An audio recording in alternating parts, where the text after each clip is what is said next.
Alors Nasreddin, un jour, il s'en allait à la ville, et puis sur la route qu'il suivait, là, sur le bas-côté, il a vu un homme qui avait l'air complètement désespéré. Un voyageur qui était assis sur le talus, la tête dans les mains, prostré, il avait son sac à côté de lui, mais il avait l'air vraiment de porter toute la douleur du monde. Alors, Nasreddin, compatissant, s'est approché, puis il a interrogé cet homme, qui a commencé à lui raconter ses malheurs, tout en pleurant. Il était tellement absorbé dans sa douleur qu'il n'a pas remarqué que Nasreddin s'était glissé discrètement vers le sac, et tout d'un coup, il a pris le sac et il est parti en courant.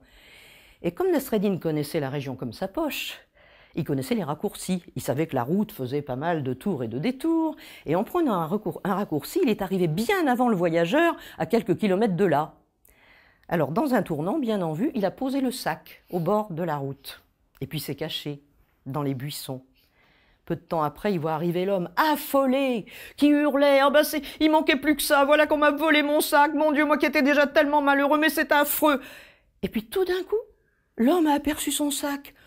Son visage s'est éclairé, il a éclaté de rire, il était fou de joie, il a été prendre son sac, il l'a pris dans ses bras, il était mais vraiment au comble du bonheur.